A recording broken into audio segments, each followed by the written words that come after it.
Today, we sit down with a woman whose name ignites passion, controversy, and unwavering conviction, Daniela Weiss. Known as the Godmother of the communities in Judea and Samaria, Weiss has spent decades reshaping the landscape of Israel. A former mayor, founder of Nachalah, and a figure both lionized and vilified, she's recently been sanctioned by the UK and Canada. But who is she beyond the labels? What drives her lifelong mission?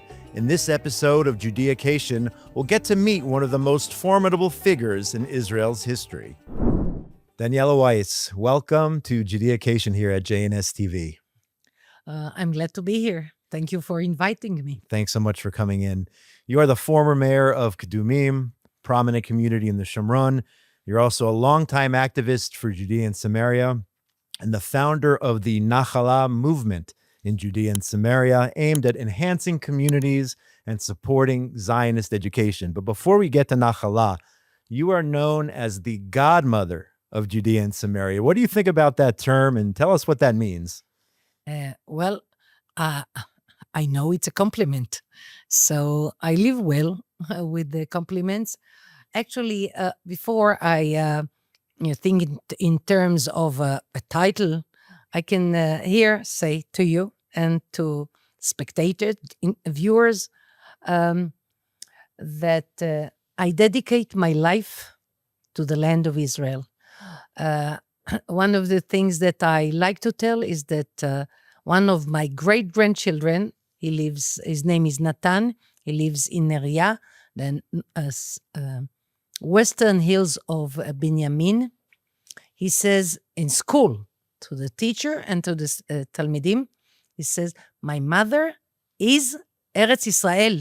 Savta sheli Eretz Israel. So when I reach this, the moment when a sentence like that is said by a great-grandchild, Nina, so I don't want other titles.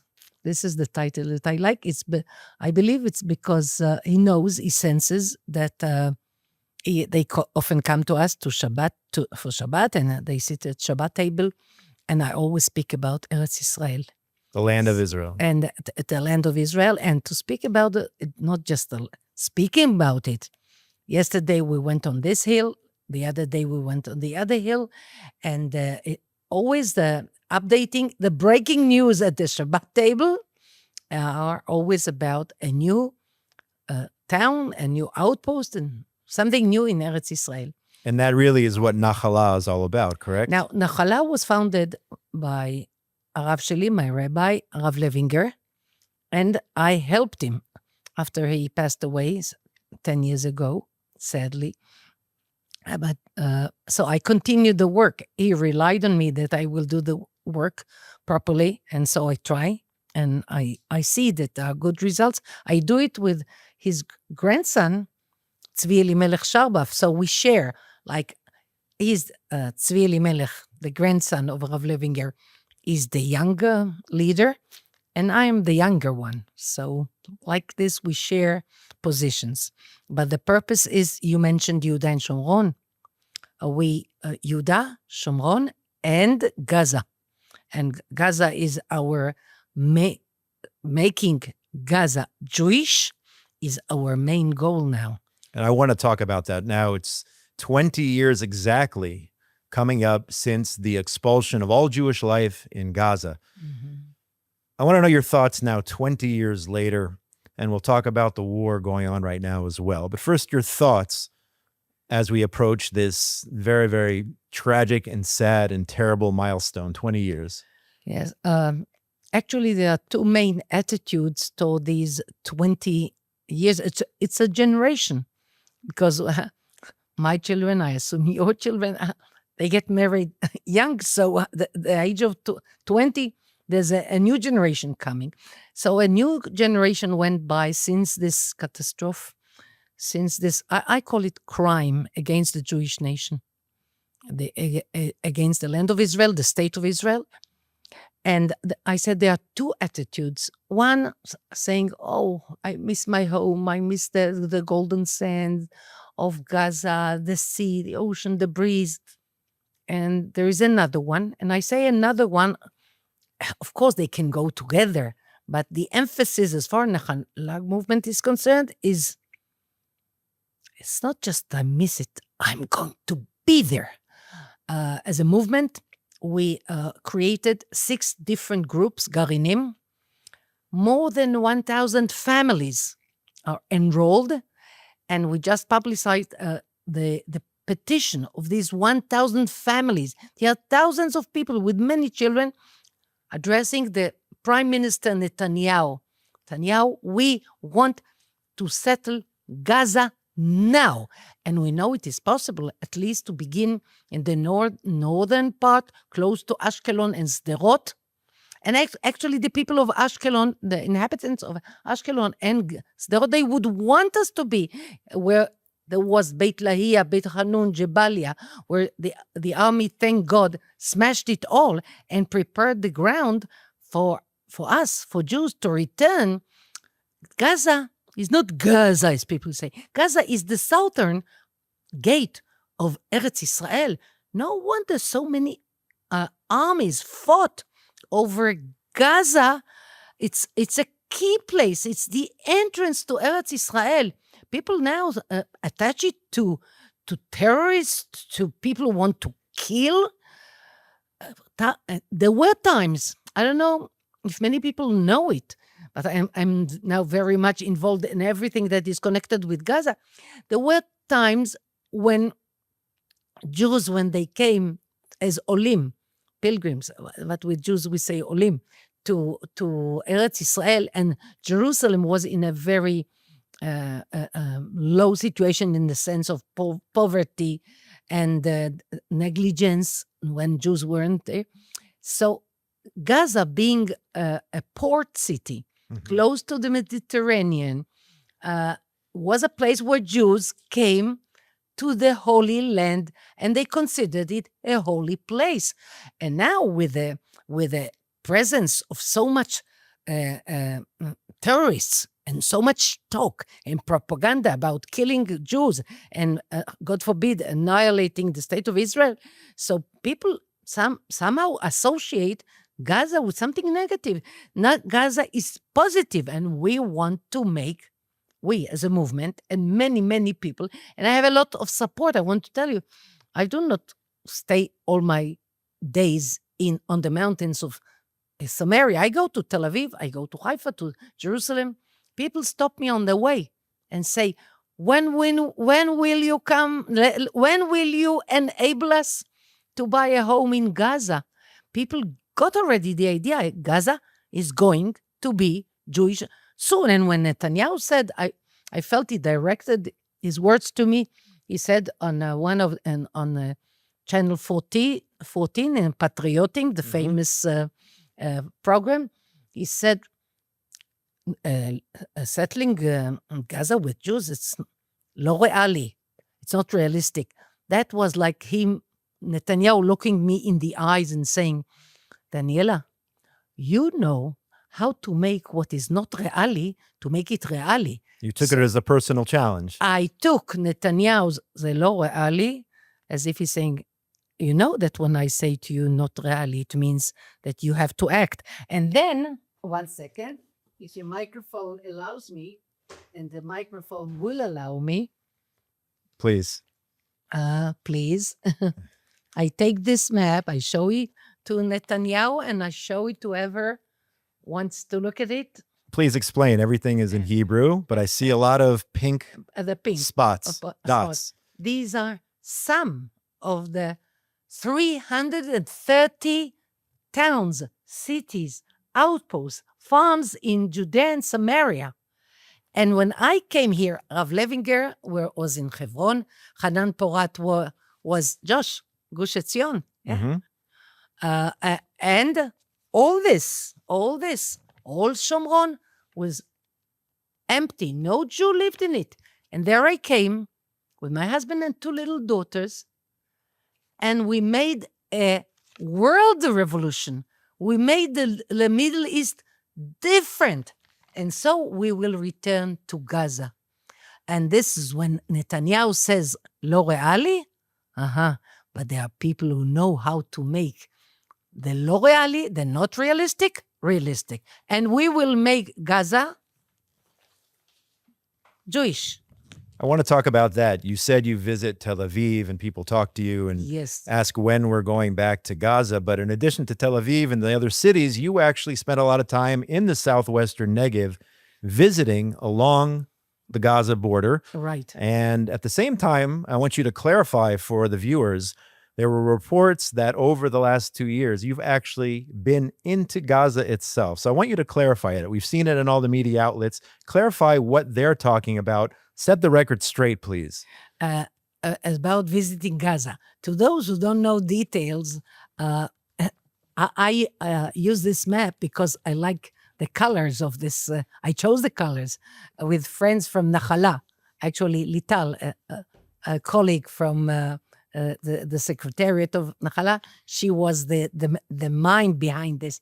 I call it the Benetton colors, to make the sad pictures of destruction, to make it into a beautiful dream, which will become reality. But you would like to know, as many people want to know, was Daniela in Gaza, like Alice in the Wonderland? Daniela in Gaza. So it's not in the city of Gaza. And as I explained in a number of times, I travel a lot, and you mentioned it, in the south and along the 40 kilometers of the Gaza border.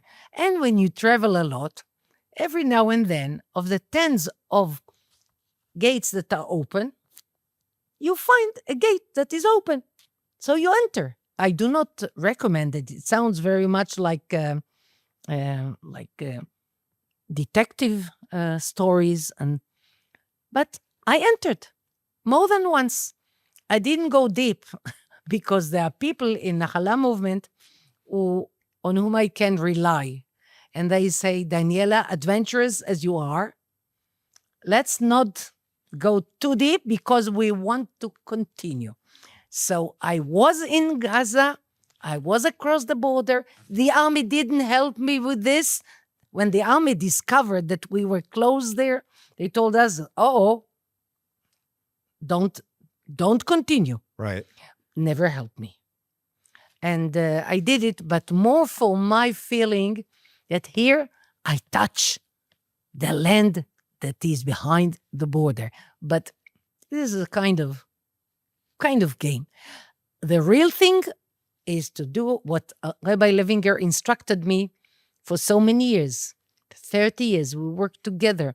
He said, see to it that you have public support. See to it that politicians are with you.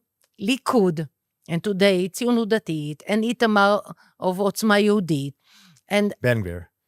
Itamar, I call Itamar You because call him Itamar, you know him personally. Right. Because I know, but I mean Ben-Gvir and Smotrich, Okay. good friends. Thank God they are in the cabinet. We'll see what will be tomorrow with all the negotiations with, God forbid, with Hamas. So what I try to do, according to Rav Levinger instruction, guidance, his political thinking. People do not often think about Rav Levinger, the founder of Hebron and the one of the leaders of the Judea and Samaria. They don't think of him so much in terms of political expert, but he was a political expert, and he guided me. And he said, when you proceed with a project to make it realistic, see to it the public is with you. See to it the politicians are with you. And always, and this he didn't have to instruct me, that there are facts on the ground. Mm-hmm. And this is why I wanted to touch the sand behind the... I mean, this was very symbolic, but I mean that we have 6 Garinim, 6 nucleus groups that are ready, but and I'm telling you, Josh, I know that I can say this. If I call one person in the Chalav movement, from the Garanim, from the groups that are ready to go to Gaza now, if I call them now, today, till tomorrow morning, we'll have 6 new towns in Gaza. I don't have to influence. They don't have to get ready. they will move right away if I tell them it's possible. For this, I need Netanyahu to cooperate with me. So that's what I want to ask you. In the midst of all this optimism, we are still in a war right now. We're on a war on 7 different fronts, including the front with Hamas in Gaza. How do you feel that we're doing? Are we winning the war? Is it a major victory? I mean, it's been almost 2 years now, aside from the situation with Iran, with Syria, with Lebanon, with all the other countries in the region, specifically with Gaza, in order to enact and make that dream a reality for you. How are we doing on that front and on the war front? So I'll tell you what I'm sure about, and I will dare say what I'm not sure about. Usually, I speak what I'm sure about the fact that the Jewish nation in general understands that without being physically settlements, towns, cities in Gaza, the threat of war will not stop. It's not even Trump with this talk about the Riviera and he wants it maybe for America. He wants parts in the world everywhere. Trump will never have Gaza because Gaza belongs to the Jewish nation. It's part of the tribe of Yehuda. But as far as the Jewish nation is concerned, as far as the people in Israel are concerned, people understand that if we leave Gazans in Gaza, it's the fighters themselves, I call them, the Hamas themselves, the terrorists themselves. It's the masses that were educated to fight Jews, annihilate the state of Israel, God forbid. And people say they are also normal people. Normal people, let them go. Let them go to Indonesia, to African countries, or whatever. And then people, I spoke to people in Netiv Asara, in the kibbutzim, in also religious and non-religious kibbutzim, in Sderot, in Netivot, in Ofakim. I was everywhere in the kibbutzim of all kinds. People say, I want to see the sea. I want the blue. I want the sand. Oh, boy, don't be childish. What do you mean you want it like this? It's a fantasy. It's a world. The world is, there is fire in the sense of a lot of energy there. Maybe we finished with the energy in Iran, I'm not sure. But there is a lot of energy in Gaza. You cannot leave it empty space. It will not be empty. There is a pasuk about when the brothers sold Joseph, and then they looked for the bowl, the pit where they threw him. Right. So they said it is empty. They said, no, it's not empty. There are snakes and scorpions, akabim. There's nothing in Eretz Israel, in the land of Israel, nothing is empty. If it's not Jewish, then it becomes desolate, and then there are wandering tribes, and then there are killers.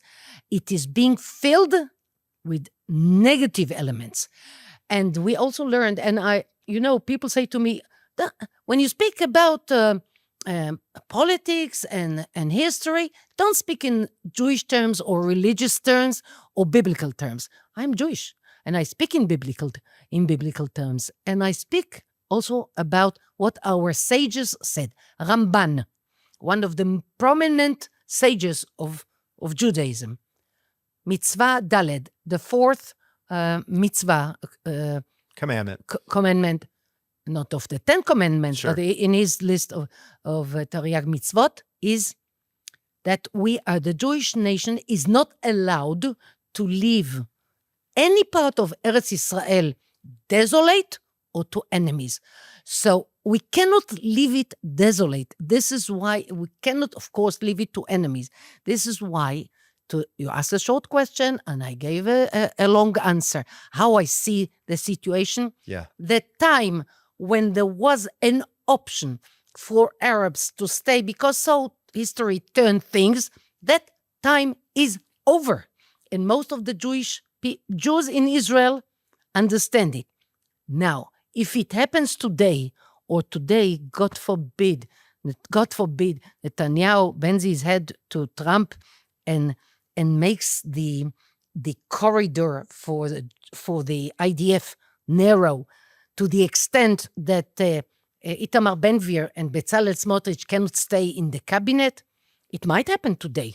Then you ask me, I see in your eyes that you are asking me, what will be then? Then I'll know that we as a movement and many of the Jewish nation prepared the land for settlement. If it happens tomorrow or a few more days will tell. But I'm so sure that we made, I cannot say all the necessary, many of the necessary steps in order to prepare the understanding, the consciousness that Gaza is Jewish. We made all the preparations, also the families that are going to move instantly. And if it takes a little more, God knows. So I just want to go back. You mentioned potential emigration of Arabs in Gaza to other countries, whoever's willing to take them. But at the end of the day, just to be clear, I guess what I'm saying is you believe in part of the Trump plan. In other words, emigration, yes, but not turning Gaza over to the United States as another entity or a Riviera. That part, yes, but at the end of the day, Israel must control Gaza fully. Israel must control Gaza fully.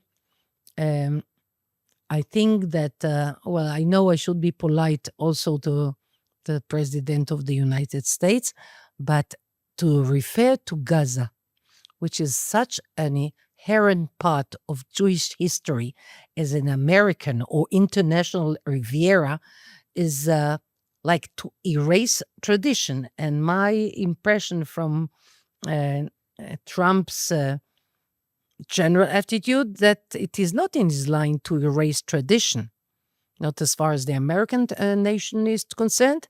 So it won't be as far as the Jewish nation is concerned.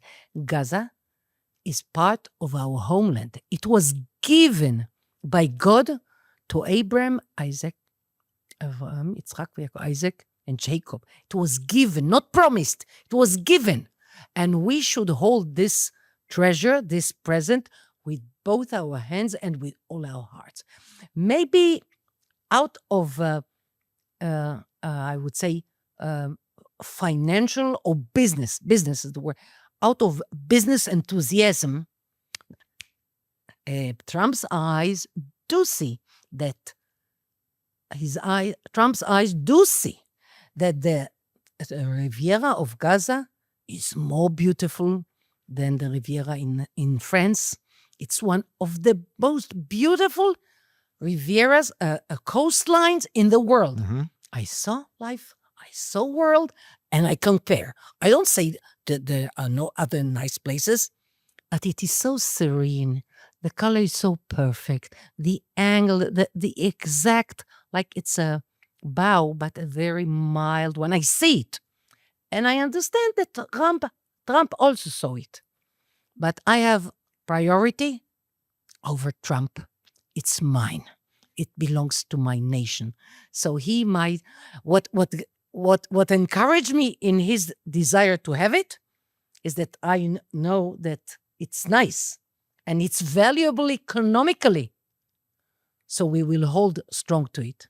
I want to ask you a personal question, if I can. It was in the news, but I guess you would call it a personal question. You, from what I understand, you were personally sanctioned by the UK and Canada. In the United States. Yeah, and the United States as well. They started. Oh, they were the first. As they say in school. Started. Under the Biden administration or even before? It was under Obama. Under the Obama administration. Generous Obama. What does that mean for you practically? What does it mean for you practically? And discuss, your feelings on that. And is it going to be rescinded by the Trump administration? But what has it done to your life? Well, I hope it will change under Trump's administration. My husband says that if I imagine that Trump will call me late in the afternoon and tell me, Daniela, I saw you were sanctioned by my administration. I want to change. So my husband promised me that not to expect such a call from Trump. I should call him Not Korea. I'm for the people who can help me, and I want to change it. And I hope I will succeed. I hope so. If it affects me, very much. If it causes damage, very much. If it causes damage to our movement, it causes me a lot of inconvenience. Mm-hmm. My husband is very much in business. He's connected also with the United States. And the sad thing is not me. The sad thing is my husband, that his visa was taken. Right. Shortly after it was approved. Why is it so sad? At least I know that I was involved with establishing many new communities. I had conflicts with the law, but my husband never had any conflict with the law, which means it's ideological. This is very dangerous. To prevent from my husband to enter the United States because his wife believes, and this is what brought on me this problem. No such thing as two-state solution. You listen to me, President Obama, President Biden, President Trump. No such solution, not with the Saudi and the Abraham expansion of contracts. No. No state, no two-state solution. When I said it in 60 Minutes, the famous program in the United States, after that, troubles began. Because the official policy is two-state. No such thing. So to prevent from my husband to enter the United States because his wife declared that she is making special efforts to prevent the distorted idea of a two-state solution in the country that was given to the Jewish nation, for this to prevent from us to enter the United States, this is, people like to speak about danger to the democracy. This is stabbing democracy. This means not allowing the Jewish nation to speak about its religion. This is, you ask me if it affects me. You see in the interview how much I take it to my heart. I take it very seriously because I want to believe that not only Israel is democracy, I want to believe that the United States is also a real democracy. In a real democracy, a Jew can say that the land of Israel belongs just to the Jewish nation. Yeah, we've talked about it here, especially under the Biden administration. We talked about anybody who was open to sanctions, those who opposed the Biden policy, regardless of what the facts were, regardless of what the law actually states. So we saw it, and now, as you told us just now, it goes back to Obama. We could talk for a long time, but unfortunately, we're running out of time. But that being said, I want to talk about, just finish off with Nachalah. As we started off the show, we were approaching 20 years since the expulsion from Gush Katif, and it happened the day after Tisha B'Av, the saddest day of the year on the Jewish calendar. It was pushed off by one day, but in effect, it happened on Tisha B'Av. So as we head towards this year's fast day, Tisha B'Av, Nachalah is planning a major march in the area of, correct me, northern Gaza. Yes. Just give us the details if people want to get involved or participate in the march. What's the goal? What message are you trying to send, and how can people get involved? Yes, indeed, you touched a very painful spot.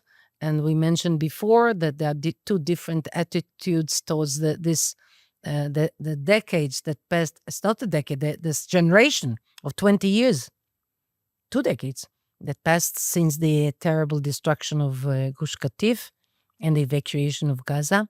And I said that we prefer to promote physical and political actions towards making Gaza Jewish again, making the United States great again, making Gaza Jewish. And one of the means that one of the devices, one of the ideas is to promote a march from the side of, from the area, the northern part of Gaza, Zikim, Netiva Sarah. And the idea of such a march came into my mind. If you ask me if we are going to cut the fence No. If we decide to do it, I will let you know Okay. on time. But to That'll come, surely make news. yeah, but to come as close as possible, even if we don't get permission for that. But so far, we do want to try to get. And when did this idea came to me? When I came to Netiv Asara, so close to the border, to the existing border, and then there was a family with me from the Netiv Asara and from Nisanit. You know what's the distance where you live? You have when you need want some milk for coffee in the morning. If you like milk in the coffee, then you go to a neighbor. So from the Netiv Asara to Nisanit, that was the neighborhood link, the distance. So we want to obliterate this. No more distance.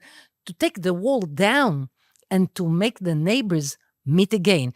And now Nisanit and Elei Sinai and Dugit is waiting for us. So I want to bring thousands of people to the place where I had this sensation, where I felt, what's this silly thing to make artificial separation? By the way, I read that this line was decided upon by two officials, not very high ones, from the Ottoman Empire and from the British Empire, who decided for the interest of both empires, none of them is an empire anymore, for the interest of both of them and the reaching to the sea, it's good to draw the line there. It is not holy. The promise of God is holy. This line decided by two officials is not holy. So I want to obliterate it. If we do it physically, so far there isn't temptation to do it. But so far we want to bring the masses to impose pressure on the government. So and the week before that we'll have a meeting in the Knesset.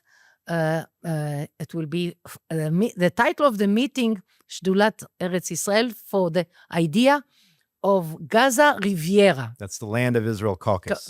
Knesset.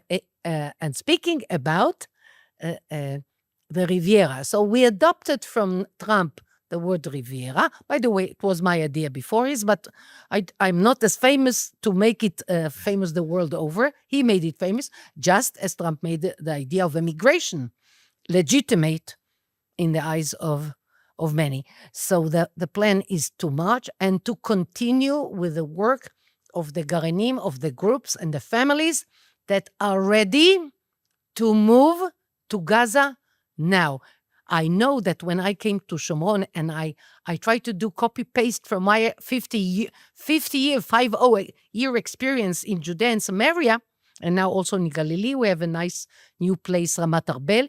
We take from this experience, we do copy-paste, which means people asked me, I remember when I was in Tel Aviv, still in my beautiful home there, and they came to my home and they saw that I was packing, literally, the big things, the preparations were realistic.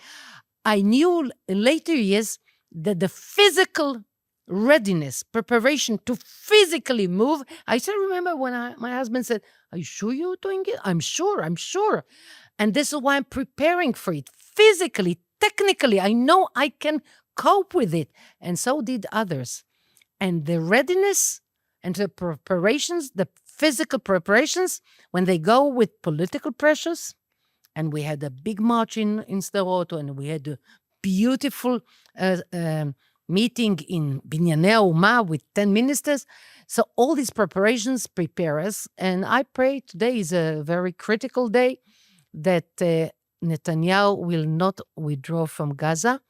And as a Navi, I think Elisha, the prophet Elisha said to the woman, take this tiny quantity of oil, shemen, put in the jars, and then there was a miracle, and they were filled with oil, good oil. So the big question is, did God or the prophet need this small quantity from the poor woman in order to make his huge miracle? No, we make the effort. We put a little oil. God gives the blessing. So we make the efforts, and I pray that God will bless us with a Jewish Gaza.